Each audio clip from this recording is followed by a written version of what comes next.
Hey guys, it's the Coaster Crusader, and I'm here with yet another movie review. Today I'm going to be continuing my Star Trek movie reviews with Star Trek 4: The Voyage Home. Now, right off the bat, I'm going to say Star Trek 4: The Voyage Home is my favorite of the original Star Trek trilogy.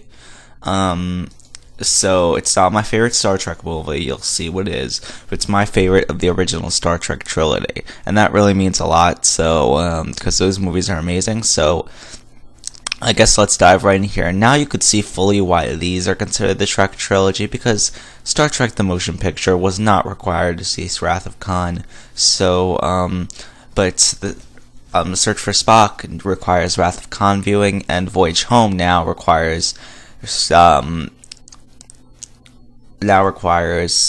for Spock viewing, because or else he'll be completely lost in the beginning. So the movie begins that after like a month on Vulcan, where Spock is learning to regain his abilities and starting to remember his role on the Enterprise, they're gonna go back to Earth to get tried for their crimes in the third movie.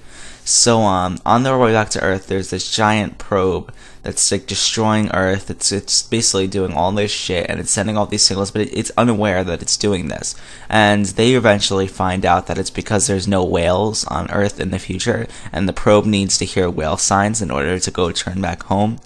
So basically, I guess Scotty was working on this thing called time speed instead of warp speed. So eventually they test out the time speed, and they use the newly acquired Klingon vessel to go back to the 20th century, the 1986, I believe, LA, and it's pretty hilarious. So basically, if you want to get they get the whales. So they basically, if you don't get the setup, it's to the future Star Trek characters interacting in our modern time.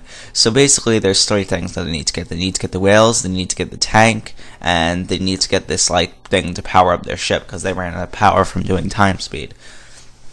So of course they send the only Russian guy in the crew, to go to the nuclear base, and during the Cold War.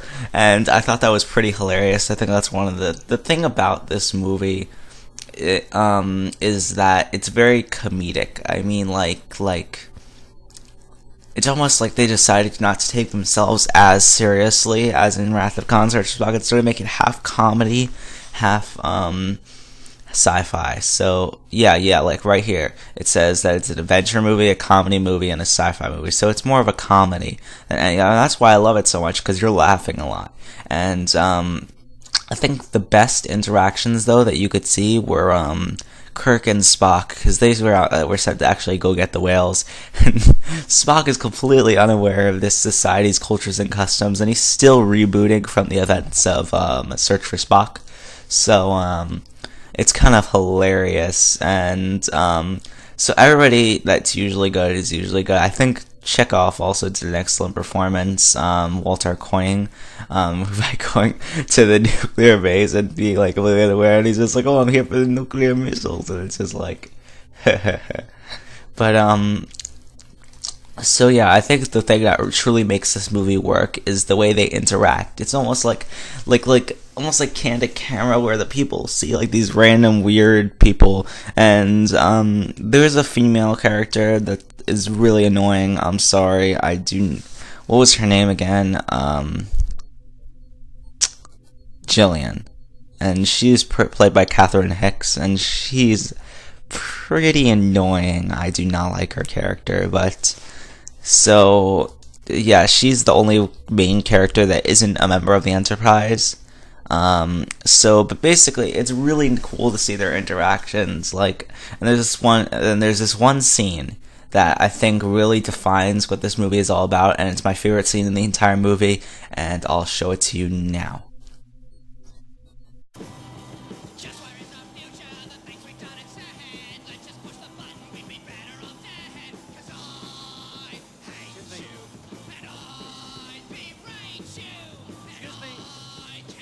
Stopping that noise. Excuse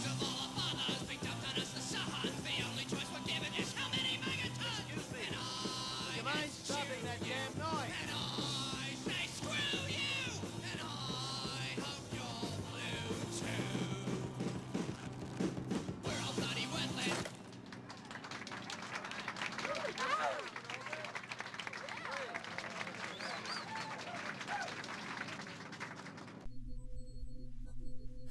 Okay, so I hope you guys like that scene. That just gives you an idea of what the scope of the movie is like. And this is definitely my favorite classic Star Trek movie. It's not my favorite Star Trek movie in general. We still got the reboots to go, and the sequel to that reboot. But as of now, if I just started watching now, this would have been my favorite so far. I actually prefer this to Wrath of Khan, which is contrary to the popular belief.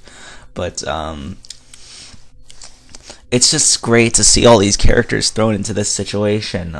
Everybody's great. Kirk's great. Spock's great. Everybody that usually would be great is great. And McCoy also has some good scenes in this movie where he actually has to go into this hospital and like he calls their medicine primitive and everything. And it's pretty funny.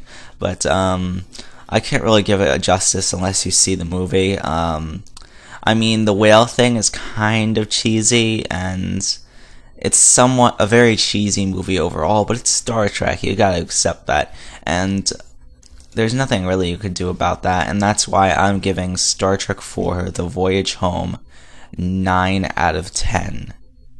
So thanks guys for watching. Next time we are going to be tackling the 2009 reboot Star Trek. So I'll see you guys later.